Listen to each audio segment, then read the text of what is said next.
What's up, everybody? April 20th edition, 420 edition of the Fightful MMA podcast. Yours truly, Joe Farrell, can be found online at Showdown Joe, and of course at Fightful MMA for all your mixed martial arts tweets and social media. Make sure you check out FightfulMMA.com for all of your mixed martial arts news. It is Thursday. We are joined by Frank Trigg, UFC Hall of Famer, who looks like at the moment that he's cutting weight. I don't know if he sprinted to this new location. I don't know what's going on. Frank, what's up, my man?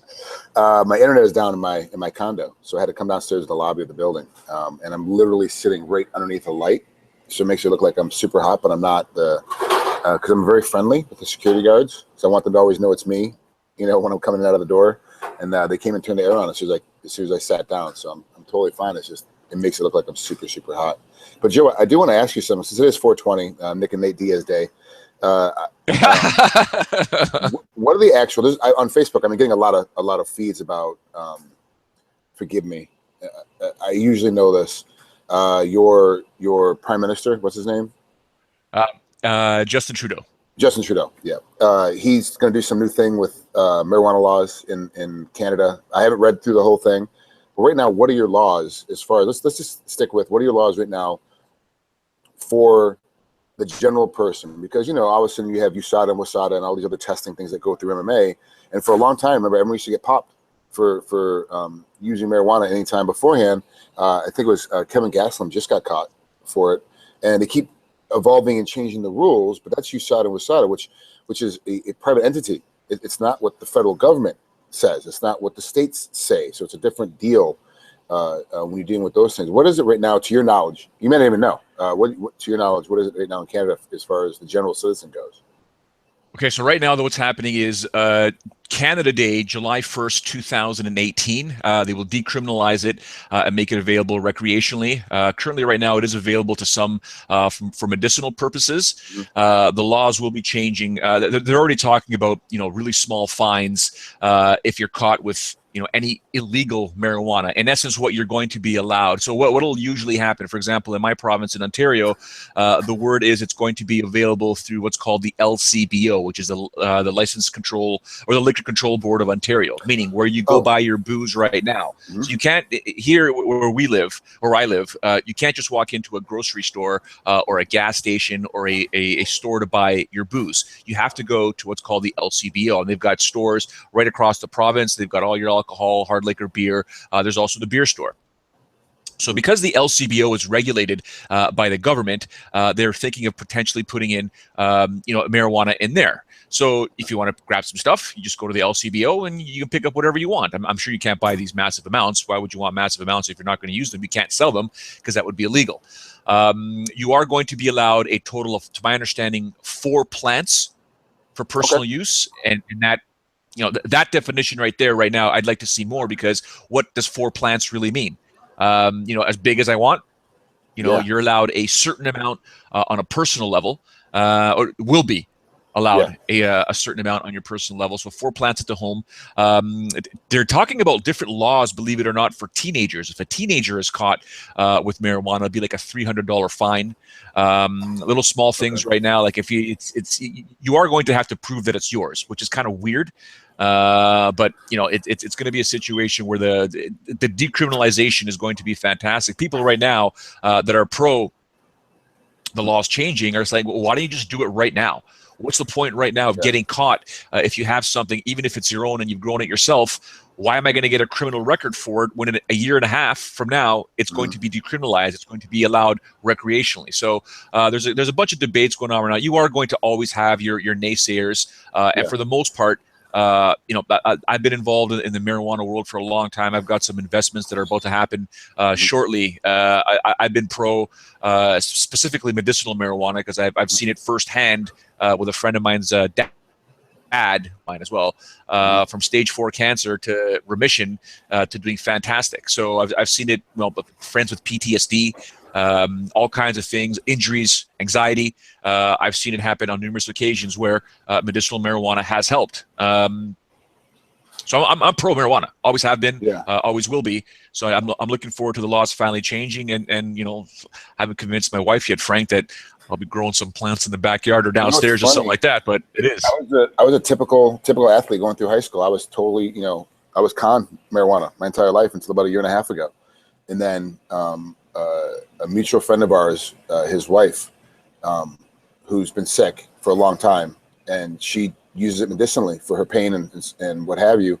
And then I started looking at all my, I was trying to get, Jill and I were trying to get life insurance, and I got denied because my liver enzymes are too high. They're like, no, your liver's like, you're normal, but it's just a high normal, which is too high for us to give you this $1 million policy, whatever she's trying to get on me, which actually ended up working out because I think she was actually trying to kill me to get the payout. And they're terrible. So she's like, look, we have to get you off. And I was on Prescribe. So this movie, the same guy did Bigger, Faster, Stronger, Bell. He also did this other movie called Prescription Thugs. And it's how these doctors and these pharmacists work together to keep you hooked on opiates. And that's why there's opiate epidemic right now in the States. I don't know how it is in Canada, but in the States, because it's crazy, like how bad it is. Like people get stuck on these opiates. Well, I started looking at what the drugs I was taking, and the number one, because obviously from being an ex-athlete, I have a ton of pain. I'm still doing stunts, so I get hurt all the time. So I've always got this stuff, and the number one side effect, you get that whole side effect thing, causes anal bleeding, will make your eyes close and turn brown, make your nose fall off, make your hair grow off, but it cures your headaches. That whole thing, the number one thing was liver damage. That's the number one thing of everything I was taking. So Jill was like, no, you're off it. You're not taking me anymore. And we started with CBD oil. And for me, it's been a game changer. I was like, what the hell was I thinking my whole life? It's just stupid. So like a year and a half ago, I finally switched over. And for me, it's been great. But I'm also I've been living in Hawaii the entire time. California is getting better. Nevada is getting better, which are two main places I travel to from here. And it's just been interesting to see like these differences of guys. We all saw Diaz up on the panel after one of his fights. They're like, what are you vaping over there? Like, what are you smoking? Oh, it's CBD oil, helps with the process of getting better. And then they're like, oh, he's gonna get fined. It's gonna be a big fine. There's gonna be a big fine. But I was like, I don't think they test for CBD. They test for THC, which are two different things, even though they come from the same plant. So it's just interesting to see how these different states and different countries now are coming along and changing, especially for the athletic standpoint, because like, forgive me, but I think Kevin Gastelum's number was like, he had literally just had like five bong hits and then got tested. It was like, what the hell are you thinking? Like, you get tested. It's supposed to be like a 12-hour window or a 24-hour window, before or after your fight. It was like I don't know what happened. I got to double check my facts, but he got caught with like an exorbitant out number. Like his number was extremely high for no reason. Like I was like, this doesn't make any sense. But it does make sense if you understand the science behind it. So it's just interesting to me, especially on 420. Yeah, for sure. For those that are tuned in live right now, remember the live chat is open. Feel free to put up your comments, questions for Frank and myself. We'll get to them as we go along. And of course, as I always say, text a friend. Tell a friend, tell them to come join us. We're going to be here for the next 40 to 45, well, about 40 minutes to go. So we'll talk a variety of mixed martial arts. And because it is 420, we are talking about CBD and how it helps athletes and just people in general cure and help out with a variety of ailments. The whole Kelvin Gastelum thing was a bit puzzling. I do understand the Nick Diaz and the Nate Diaz situation. I know that marijuana is prevalent in the sport of mixed martial arts. It's prevalent in a lot of other sports. We see what happens in the NFL, NBA, Major League Baseball, even in hockey. To many, it's such a forbidden thing, or they don't understand it if they've never done it. They don't realize it. They haven't done the research. And listen, that's the society we live in. And it's there's so many different sayings, Frank. When if you drop down to the level of a fool, you're going to be a fool. Like there's only so much education I could offer. I just tell people to Google it, man. Just Google it. Just have an open mind. Read about it. Watch lectures, watch videos. I mean, from CNN to your local newscast to different documentaries, the information and the facts are overwhelming.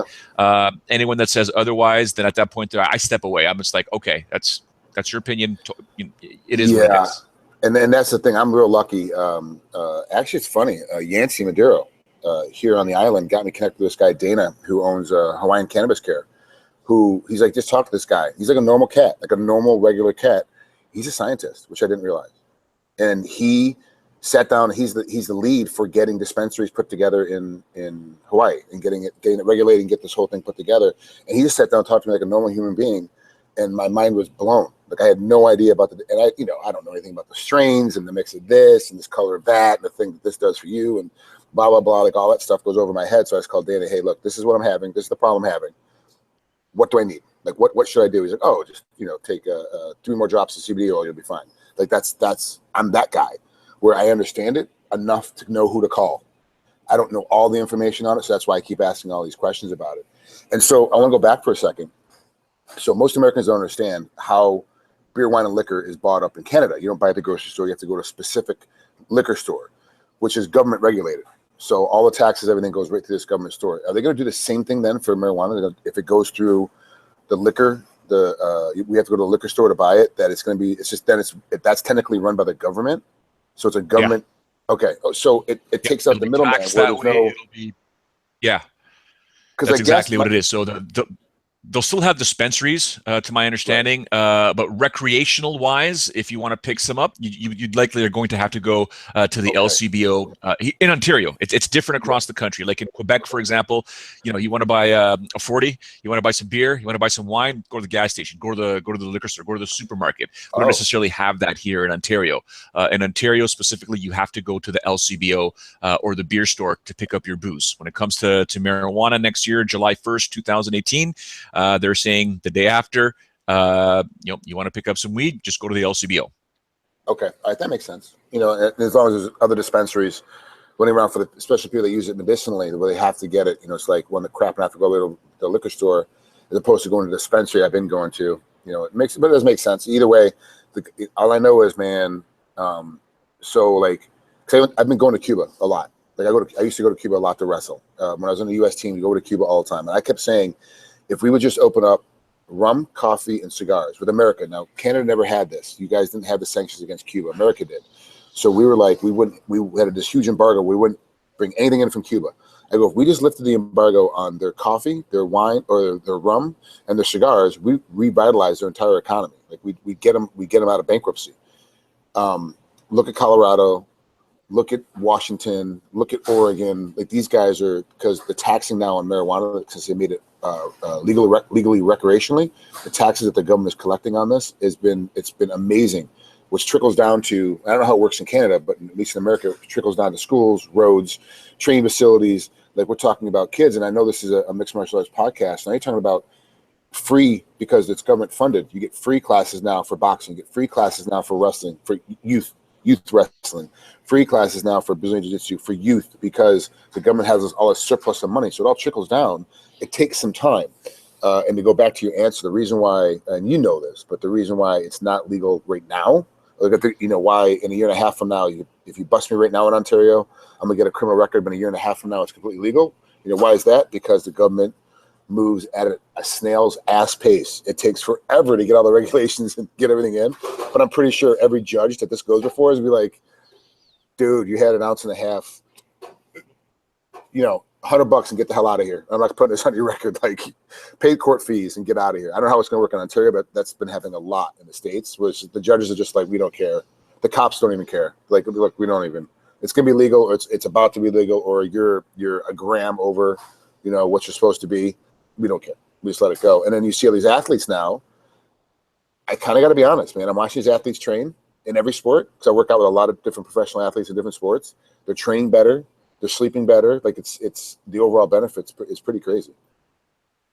Adam Ball is on the live chat right now, Frank. So he totally agrees with Frank. But now the major problem is the corrective measures taken by the state governments here in the U.S., which has led to an all-time spike in heroin overdoses. Not too sure what's wrong with that. Yeah, we have actually. There's been a little epidemic here in the island. I actually had to go pick up Jill early from work last night because there was literally a group of guys, like 12 guys, smoking crack and shooting up heroin right on the street, like right across, like right out in front of her store. And they're not, and druggies are nuts. Like trying to get in a fist fight with 4 guys that are trained is really difficult. Even if you're superior trained and have superior tactics against them, it's really hard. Trying to fight 4 drug addicts, like you have no idea what the hell's going to happen. Those guys are crazy. So it was like I was stepping myself into one of those things because they were doing stupid shit, like throwing rocks at windows and throwing cars passing by in the street. And the cops can't do anything unless someone can specifically identify who that person is. And the cops finally, they were able to come down and do something about it. They went down like, oh yeah, the guys they had like tons of heroin on them. Not tons, but each of them had heroin on them. That was their thing. Like there's an epidemic now going around the States. And I have no idea why, one correlation to the next, but that's what's happening right now. Yeah, Kyler James also on the live chat saying my brother uses cannabis for FB in Toronto, fibromyalgia. So yeah, listen. I know a lot of people. Whether it's edibles, whether they smoke it, whether they vape it, it helps a lot of people, and especially in the mixed martial arts world. I do want to ask you. I want to get back to some MMA stuff. Don't forget, peeps, live chat. Any questions? Get it up there. Yeah, sorry, I hijacked the beginning. I apologize about that, but it was like it's 4:20. I might it's 4:20. Yeah. It's 4:20, right? It's absolutely a perfect conversation piece. And I'm sure some way, somehow, we're probably going to get back to it. I do want to ask you one thing, though. Did you watch the season premiere of The Ultimate Fighter last night? I did not. And this is the reason why. I have not watched a TOF since season 3. Really, I started watching season 4, which is the first redemption that they did, the season 4. That's where Matt Serra came out of it, and then ended up being GSP. Matt Serra wins the show and ends up being GSP. I haven't watched it since then. I go back and watch the fights a day later, and because it's only coming up on 7 a.m. here, I haven't had a chance yet to watch the fight from last night. I just don't care about the antics in the house. I don't care about the storylines and the drinking and the let's get in fights and the all the drama they try to put in for the house. I just don't care about it. All I care about is the fights. So that's why I go watch the fights. Yeah. Well, the reason why I ask, and it sounds sort of strange, because I do want to ask you a ton of questions regarding Dana White. Dana White did not look good on that show physically. He looked physically overweight. He looked like, we have to remember this show was recorded a few months back. Mm-hmm. I saw him in Buffalo. At a distance, it wasn't anything. Hey Joe, how are you? Blah blah. We didn't get to that. It was just he came to the post-fight press conference and then he left. It wasn't like I was anywhere near him. He looked different from the last time that I saw him because I haven't seen him since July of last year in person, maybe 2 years ago. I don't remember. But on the show here, he did not look good. Physically, he did not look good. He looked like obviously he gained weight, but he just looked like he had been broken down, stressed out of his mind. So this is all my opinion. This is all my personal opinion. His Meniere's disease, the ear thing that he had a while back, I don't think it's fixed. I think it still bothers him. And Dana, the reason why Dana, Lorenzo, and Frank Fertitta all got along very well is their passion for boxing. They have a real big passion for boxing. And they used to train together all the time. Like we're talking like, there's rumors running around, you'd have to be in Jimmy Gifford would have to be in the dungeon over at the Red Rock headquarters downstairs in the basement to train with Lorenzo at like 6 a.m. Like he'd be in there. And this is the guy that owns the casinos. He's in there running around at 6 a.m., smashing mitts, hitting the heavy bag, hitting the speed bag, like working his ass up. And then after he gets done with that hour workout, hitting mitts would go lift for an hour. And so these guys are like super physically fit.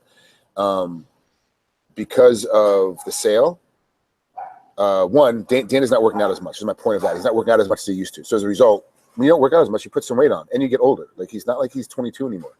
We see him all the time on TV. So we always have this opinion of he should be in great shape. We see him all the time, but sometimes you don't. You got stuff going on.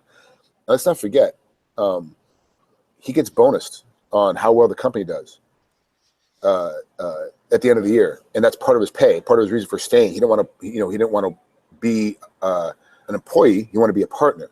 So as a result, being a partner, you have to bring money in. I heard, Joe, you might know better than me, I heard they had to take out another loan. The UFC had to take another loan to maintain what they're doing. And they already have one other loan already out there that they're trying to pay back to begin with. So people are like, wow, the UFC's got all this money. They got all these things going on. Look, all this money that, I just saw a thing with McGregor and the Mayweather deal is getting closer. And the numbers are coming out, 75 million for McGregor. This is Dana White saying, and then a little north of 100 million for Mayweather if the fight does exactly what it's supposed to do. So like, all this is pressure and all this is like weighs on you. And so what do? You have to make your mind up. Am I going to spend 20 more minutes on the phone? Am I going to spend 10 more minutes working on this next deal? Am I going to spend 2 more days working with McGregor to get this deal done? Or am I going to go work out? Am I going to go lift? Am I going to go? And this happens with every CEO in business. They have to make a decision. I've only got 24 hours in a day. I've got to sleep 4 of them. So what am I doing with the other 20? And like, well, okay, I can't take that 2-hour workout anymore because I got to keep this thing going. And there's been a lot of times when you look at Dana, love him or hate him, he takes the entire weight of the UFC on his shoulders, no matter who the owners are, no matter who his partners are. He carries that weight. And I kind of get the sense that back when the show was going on, Redemption, there was a lot of stress going on in the show or in the company that was also going on in the show, that a lot of things were happening, throughout this whole mess. So it's,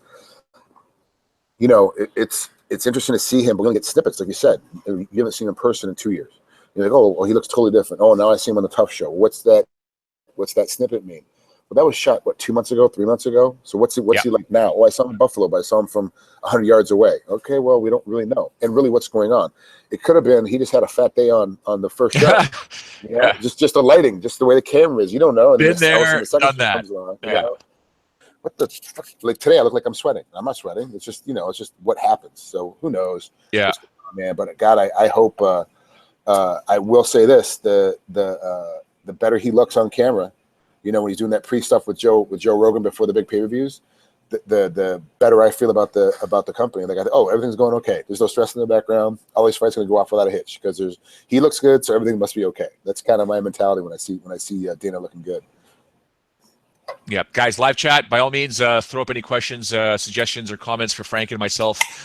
We all have our relationships, Frank. We all know Dana on different levels, on a personal level and on a business level. Do you remember the first time that you met Dana White and how it went? Holy crap. When was the first time? He still had hair. Let's see. Yeah. I met Dana White. Was I already with the UFC? Yeah, I think I already signed with the UFC. I don't think I met him until after I already got with the UFC, which was strange. Back then, Dana did a lot of the signings in person. Him and Joe Silva would actually come and meet with you. But because I was fighting in WFA, it was a totally different organization. That when I came over, it was a totally different ball game back then. But shoot, back then you could actually call Dana's office. He picked up the phone. It wasn't like 5 levels security. We've had a rocket enrolled kind of relationship.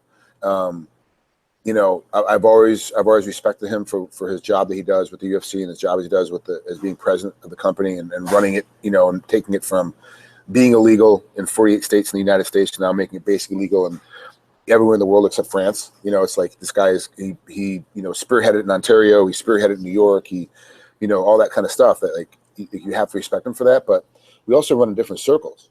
And when I was doing media, I was always the co-host. I was never the host. So like when you and I would work, he's going to approach you way before he approaches me. I'm the sidekick. You're not going to talk to Robin. You can go talk to Batman, and that's what he would do. He'd go talk to Batman. So like, for me, even from a business standpoint, and I've got a mouth on me, and I don't have a filter, and I have an opinion. So, and I have an opinion on everything. So he's definitely I've definitely said some stuff that's really rubbed him the wrong way for sure. And then of course add into the fact that I was working for Pride. After he fired me, I went and worked for Pride as a commentator, and it was back when Pride was in its heyday. So I had to literally be like, no, our fighters are way better than your fighters. Like, that's just, like, Vanderlei Silva's going to beat Chuck Liddell. This is just what happens. And then add in Jerry Millen throwing me underneath the bus when the sale happens because he's trying to save his job so he can work at the UFC. So he's going to throw me underneath the bus, at the end of it. It's just like, who knows, man? Dana's a multimillionaire. I'm barely a penny heir. So we don't run the same circles. We don't eat the same restaurants. So I'm not going to see him that much. I don't hang out with him that much. But I couldn't tell you. Like, he's never said, to my knowledge, publicly, he's never said anything negative about me publicly. But I'm sure he's been like, there's been a couple, fuck yous to this guy behind the scenes, for sure. Have you ever been backstage after one of your fights with Dana, where something has happened? Have you seen him react in a manner where he goes crazy behind the scenes?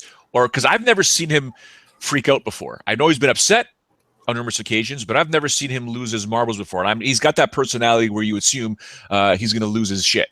Have you ever seen it before in person? I've never seen it, but I heard it behind closed doors in one of the other guys' locker rooms. Went in and shut the door and had a complete, like, absolute fucking meltdown of a screening match with this manager backstage. It was a little disconcerting. We were like, hey, shouldn't security go in there and kind of break this up? Because behind a door, you don't know what's going on. You just hear the yelling and the screaming and the volume getting up. But I didn't physically see it because, like I said, he went inside of a closed door. But I would have been very interested to be a fly on the wall in that room. I mean, because you only could hear bits and pieces of it. You can't hear through everything that was being said. But it definitely was heated in a complete freak out conversation. Did you ever have to negotiate Your contract with Dana? No. So Rico Ciparelli did the first initial contract negotiations when I first got the UFC, and when I came back later, you really, I didn't need a manager at that point because it was just Sean Shelby going, "This is the money we got. We can't give any more. Take it or leave it." So there wasn't really any negotiation, and I didn't have any power to negotiate anything. Like I wasn't like I was coming from another organization. I'd left, got an 8-fight win streak, was a champ in 2 different smaller promotions, and had some negotiating power. I won like 3 fights in a row, and they're like, "Yeah, we need you back at the weight class. What do you want to do? This is all we got. Good luck." And I was like, "Okay, this is what I'm going to take." So I never had to negotiate with him, but I understand that he's a fierce negotiator when it comes down to, which is one of the reasons why it's taking so long for the McGregor-Mayweather fight to get together, because he owns McGregor, so he has to work out the deal. How much of what you make over in this boxing match is the UFC actually going to take? Which is when Mayweather came out a little while ago. I was like, "Great, Dana's going to take 80%." Like that's what he's talking about. He's trying to take 80%, and Dana went nuts. Like he flipped out on everybody, publicly. Mayweather doesn't know what the fuck he's talking about. He's fucking crazy. But he's like, "Well, no, that's kind of what you were talking about, because McGregor only makes a certain amount when he fights. 75 million is way over that top. So if he only makes 25 million, what's Dana taking? He's taking 50 million. What's 3/4? So it's like, okay, so you have to, like, that whole thing takes it. But he's a very severe, fierce negotiator, I've heard. I'm glad I've never had to negotiate my contracts with him, because I think I don't know if I'd be able to do it. Yeah, the challenge with negotiations, though, is I can give you, hundreds of examples, but when you're negotiating with anybody, it all depends on your own position versus what they have to offer versus their position, right? If you're just, like you say, a penny heir, like yours truly and yourself, and you're negotiating with a multimillionaire, when they give you that take it or leave it, you're kind of like, "Oh man, Yeah, I could use this money." Right. Whereas for them, it's like, nah, they're going to give you a small piece of nothing because they're going to make so much from it. So they can basically say whatever, because if you don't accept it, there's other options. Yeah. I mean, you kind of out, and it's whenever people talk about that kind of stuff, I equate it back to a couple of friends who are professional baseball players, and one was making $1.5 million, $2 million a year playing pro baseball. Which is a lot of damn money. If you and I are making $2 million a year, we're squared away. Like we're good. You don't need to make much more than that. And one of our other buddies was making $18 million a year. And you're like, okay, well, from my standpoint, I'm like, both of you guys are freaking loaded. And then it was interesting to talk to the $2 million a year guy. At the time, I think he was making 1.5. He's like, yeah, like these guys go out and have like $10,000 deals, dinners, whatever, and they rotate who pays and this and that and the other thing. And he goes, I can't maintain that. I can't go out with these guys. I can't go out and buy a new house every month. I can't go out and get a new car every time my wife gets wild hair up her ass, because I'm only making $1.5 million. Like I actually have to budget and pay attention and like put my stuff away in finance. And these guys are making like 18 million or 12 million. They're like doing whatever the hell they want. They're like, oh yeah, I guess that is kind of like when you get into negotiating with someone, if they have all the power, all the money, they have all the power. Because the guy with 18 million goes in the restaurant and goes, look, we're having a $10,000 meal and you got to pay half. And you're like, dude, my budget for the whole month on extracurriculars is $5,000. You're going to kill me on one night. Well, this guy has like $50,000 a month to spend. He doesn't care. It definitely changes the game when the guy has all the money. And let's be honest, though, it wasn't like Dana woke up yesterday and he had an uncle that died and gave him $360 million. He worked his ass off. He's been poor before. And he worked his ass off to get to the top. So he definitely has all the power, but he's earned all the power at this point. Yeah, and so I mean, when it comes to negotiations and stuff like that, and I totally get it. I've been around professional athletes where I will also say, I'll give you an example of a certain UFC welterweight champion at one time. We were in Vegas together, and I did anything and everything possible to not necessarily avoid his texts, because he wanted to go out. He's like, we're here, come here. We got the VIP booth. We got this, we got that. I don't know if we're at the Bellagio or what club it was. We're here, we're there. We got this, we got bottle service, blah, blah, blah, blah. And I was kind of like, I was looking at, someone that personally as well. We'll just say my boss back in the day. And I would look at him and I'm like, dude, you realize if we go, this is going to be $1,000 night for us, if not more each. Yeah. Right. And he just kind of went, yeah. let's just tell them that we got to shoot in the morning and tell them we're busy and blah blah. So and so we're sitting there, and I'm like, okay, like, what do I do here? Because then it hit both of us at the same time because we've been drinking, and we had both said to ourselves, wait a second, when can you ever tell a story that you were in Vegas with the world welterweight champion having an extremely amazing night in the town? And we just looked at ourselves and we said, you know what? Okay, our budget's $1,000. Okay, Yeah. if we're going to spend $1,000, it's going to be the story of a lifetime. Long story short, it was arguably one of the greatest nights I've ever had in Las Vegas, and it didn't cost me a penny. Yeah, it didn't cost my boss a penny because this person, that champ, yes. So the reality is this, Frank. So while we were there, I looked over at him. I looked at his who was there, his lawyer and his accountant, and I said, "Hey, we're here courtesy of his invitation." I pulled up my credit card, and he pulled out his credit card, and we're like, "How much do we owe? We'd like to chip in." And they just looked at me, and they're like, "Joe, he invited you. Get out." I said, no. We're here. I'd like to, at least pay for whatever we drank and ate and blah, blah. And they're like, get out. He paid. And then I see him running around and he's like, hey, just order another bottle. I'm like, I know. I don't want you to, but, whatever. And he's like, no, dude. He goes, I'm comped. Yeah. This is all taken care of. And I said, okay, credit card back in.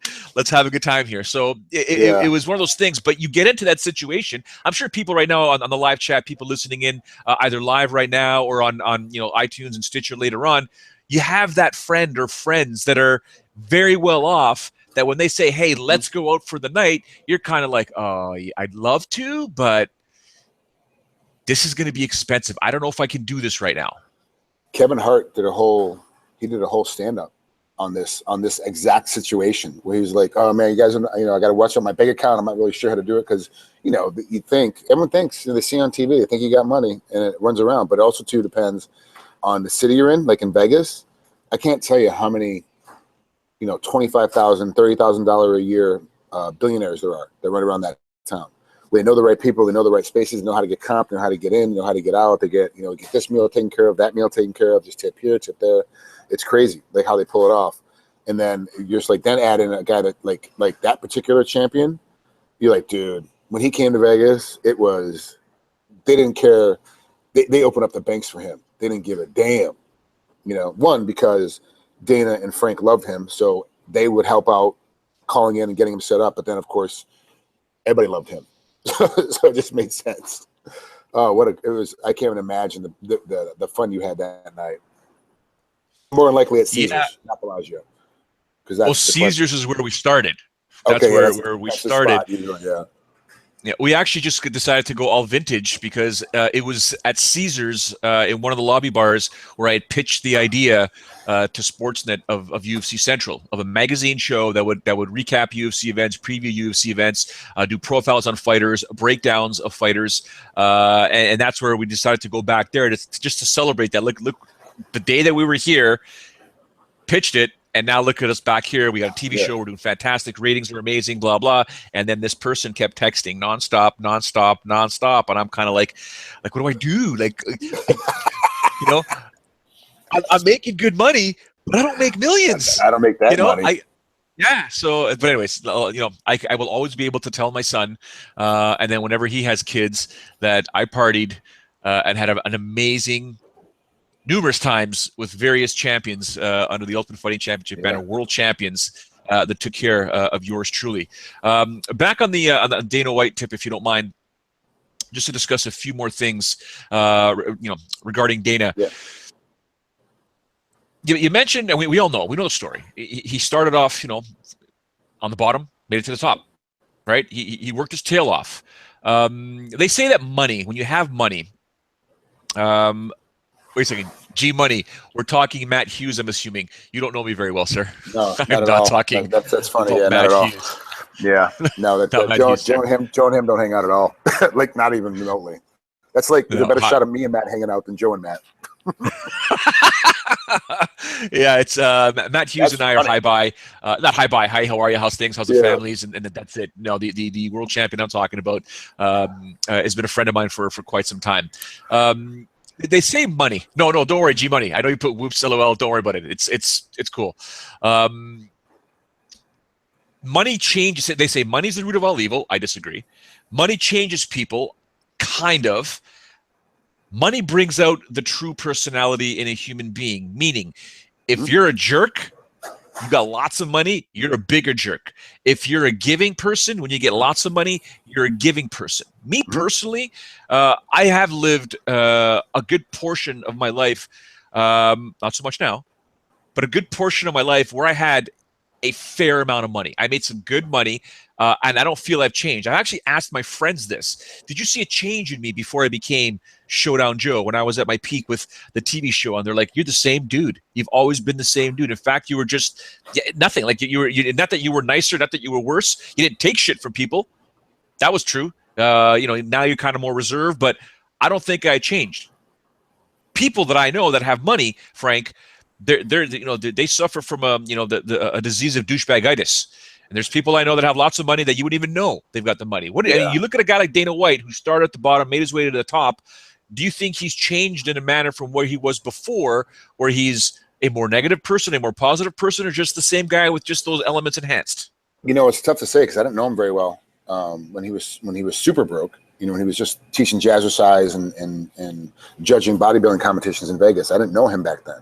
I didn't know him until he was already, in a sport, running a sport that I wanted to be a part of, and he was in control of the purse strings. As far as we know, we didn't realize that Lorenzo and Frank Fertitta, we just knew they were the owners, but we kind of thought they just hung around and were like, oh yeah, we bought a company, we're just kind of chilling.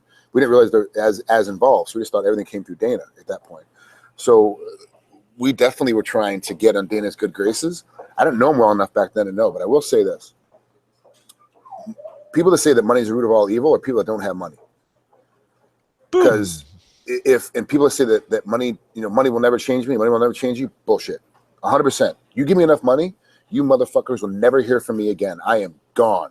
You will get a handwritten note from some stupid ass courier who's going to show up and go, here's his new phone number and here's his new address. And it's going to be a landline on some island, and you're never going to be able to get a hold of me. You keep calling. I'm never going to pick up the phone. You're going to send me an email. I'm never going to answer it. I am gone. Like, you guys are not going to see me anymore. And that's the life that I wanted to build for myself, is like, I don't have to worry about, once I get to that stage of income, I'm done. Like, I'm not going to hunt it. I'm not going to chase it. You look at guys like Warren Buffett and the guy that started GoDaddy and Bill Gates.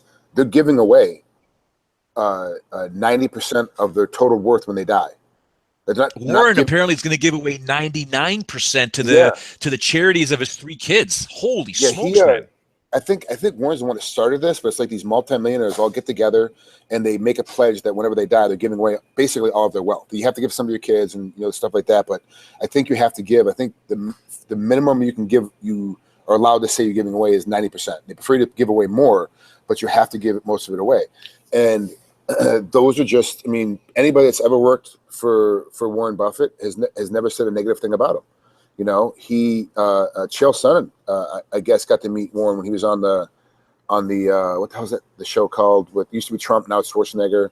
The Apprentice? The Apprentice. When he was on The Apprentice, I guess he got to meet Warren Buffett. He's like, yeah, the guy's like a normal country kid, and that's what Chael is. So they had a lot in common. They got to talk and have different conversations. And I guess Chael was trying to make a candy that he would like, or would invest in, I don't know, whatever.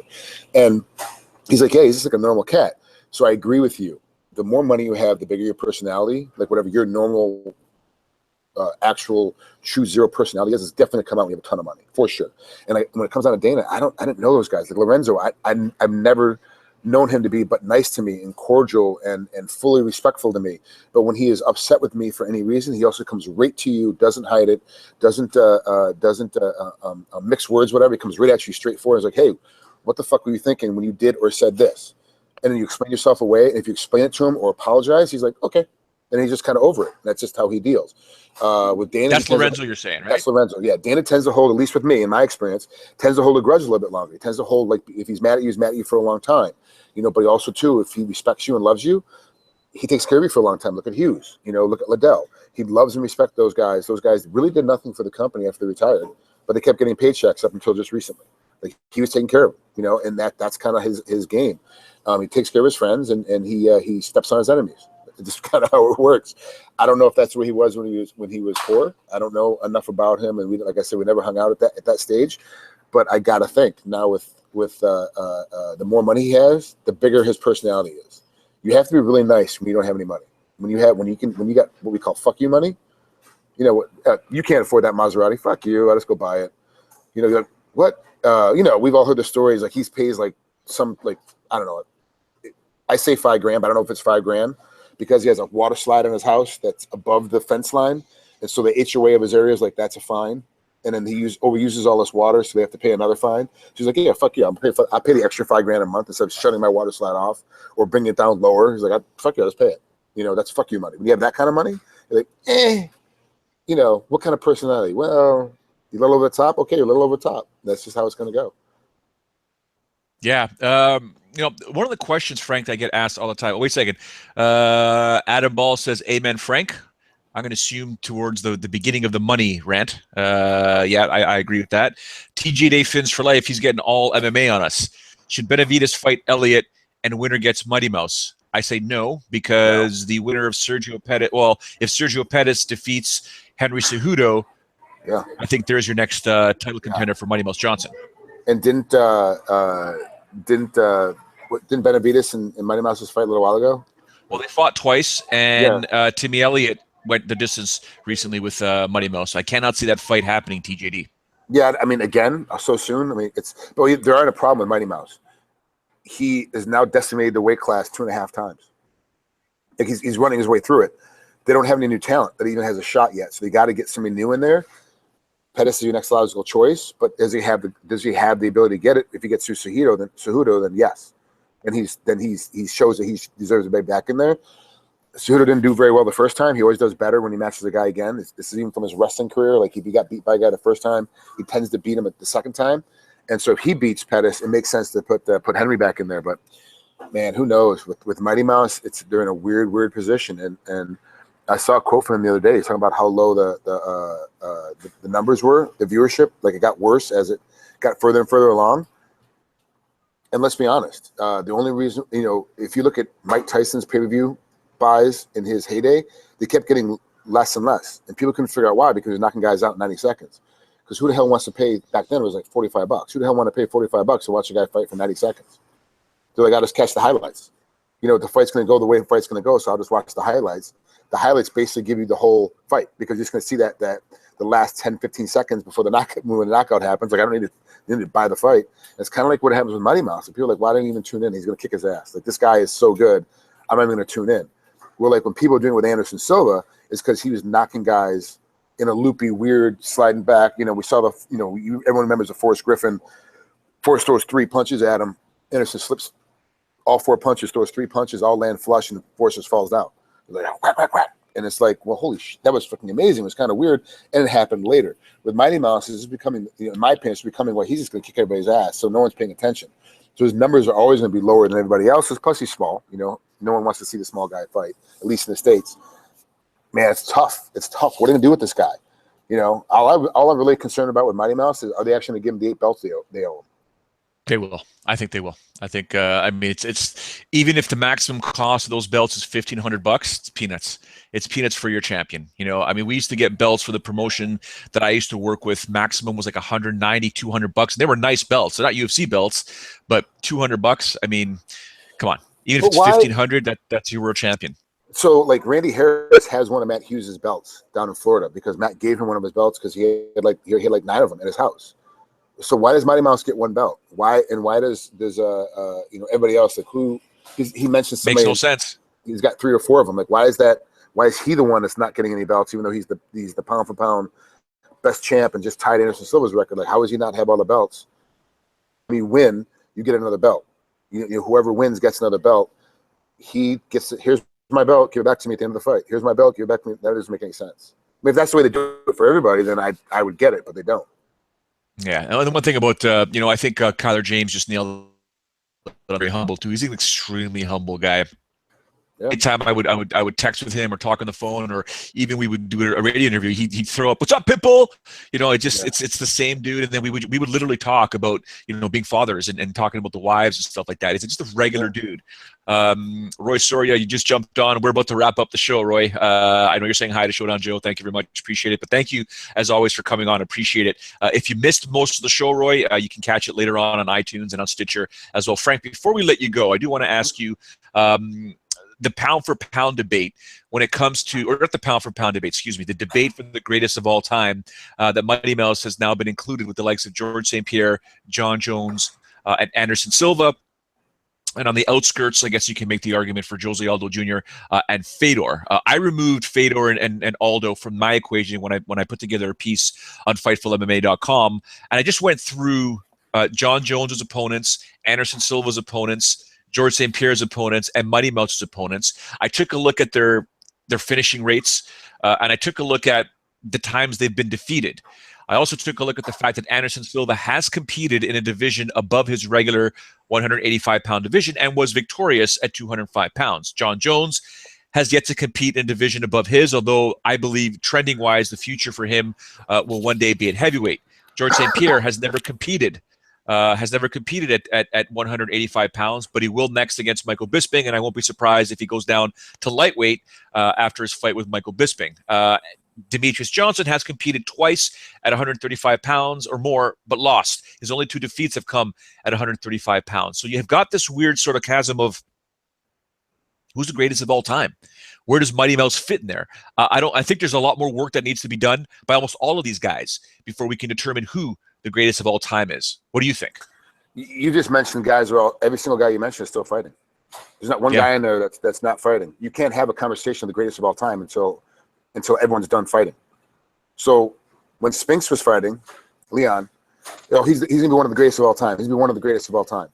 Then Tyson knocked him out, and that stopped that conversation. Then now, years later, what's the debate in boxing? There's no other names being mentioned as the greatest of all time in boxing other than Muhammad Ali and Mike Tyson. They're not even talking about Floyd Mayweather because he just retired. You can't talk about a guy of greatest of all time. And it's not a science. You're trying to go, you have to go back years later and go, okay, this is the quality, like all that science you just put into figuring all that stuff out.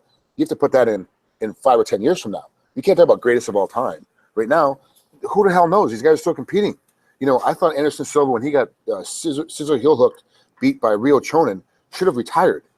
It was like, he's a great coach, he's a great man. Like, he just needs to go ahead and hang this up. He doesn't have the game anymore. Like, he was pretty good in Pride, wasn't great, but he doesn't have the game anymore. He's just gonna get hurt. And he's got a real physical style. All the shootbox guys back there were all crushing each other. He needs to find his own way around. Like, get out of the game. And he gets on a run and becomes pound for pound best fighter in the world. I'm like, holy crap! Like, who knows what's gonna happen with these guys? Mighty Mouse could go fight. He's what, 30 years old, 31 years old. He can go fight. Yeah, he's still young. He can go fight another 10 years. And maybe he goes undefeated for 10 years. Well, now there's no debate. But right now we're having a debate because we don't know. But every single guy you just mentioned is still fighting. They're all still fighting. Fedor might go on another run. We don't know. He might get his shit together and go back on another run. I doubt it because I'm looking at his body type and how fast he is now. Like, he's going to fall apart. And I think Mitrione beats him up, and when they finally get that fight together. But still, Anderson Silva, don't ever count that kid out. He can go another 5-fight, 8-fight, win streak, and all of a sudden be like, dude, I'm back to being, top of the heap again.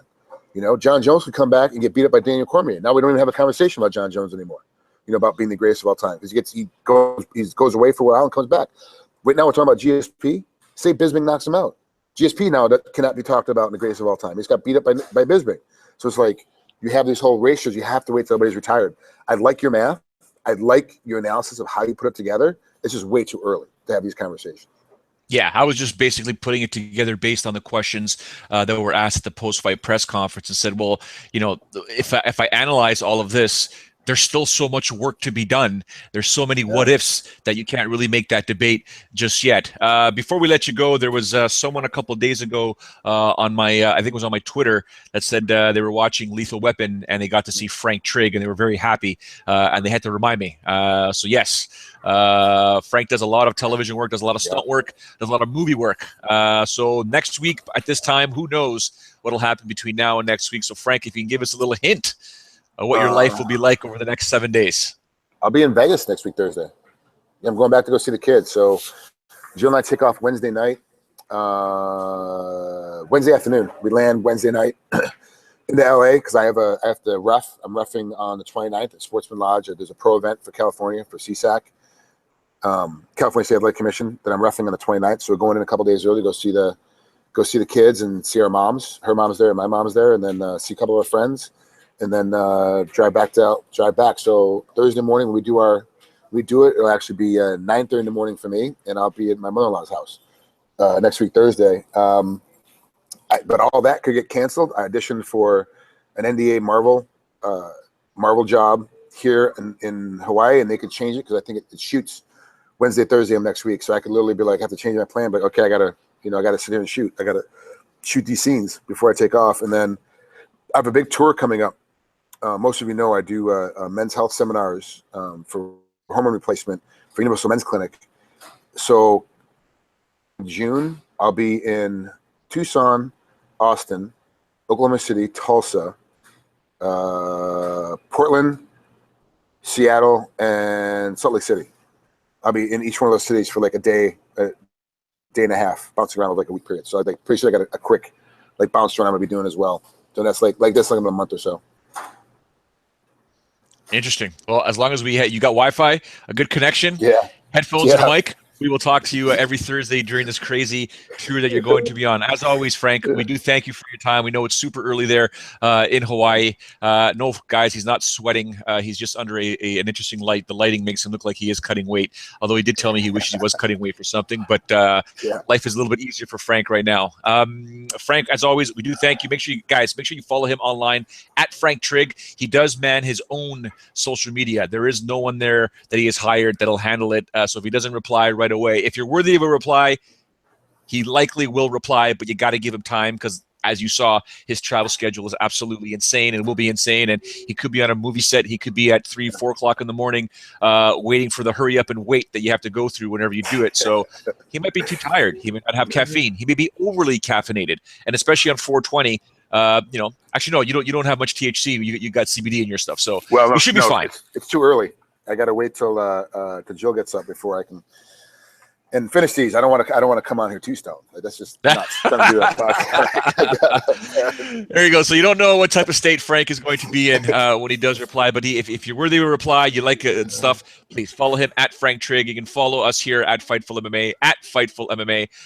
Go to FightfulMMA.com for all of your mixed martial arts news. Tell a friend, kids. Just tell a friend. At Showdown Joe on Facebook, on Twitter, and on Instagram. I post a lot of my craziness, not just MMA related. Example, right now, as soon as I'm done with Frank, I'll tweet out the information. I now have to head to the east part of Toronto, take care of some business for my other businesses. So I've got a busy day ahead and it continues. So follow me on social media. I kind of give a little glimpse as to what's happening. I'll be posting probably videos very, very soon as to more of what I'm doing. But to all of you that came on live, we thank you very much in the live chat. Whoever tuned in live with us, we thank you. Even if you haven't posted a comment or question, we thank you as well. Those that tune in afterwards on iTunes and on Stitcher. Tomorrow, likely around noon, maybe 1 p.m., if I can get him out of bed at 10 a.m., it'll be Sean Ross Sapp and I talking about this Saturday's UFC event, which is still puzzling to many of us, with Artem Lobov in the main event versus Cub Swanson. But it's a pretty good card. But you know that Sean Ross Sapp's going to lose his marbles. For now, I say thank you to all, and we say ciao for now. We'll see you guys tomorrow on the Fightful MMA podcast.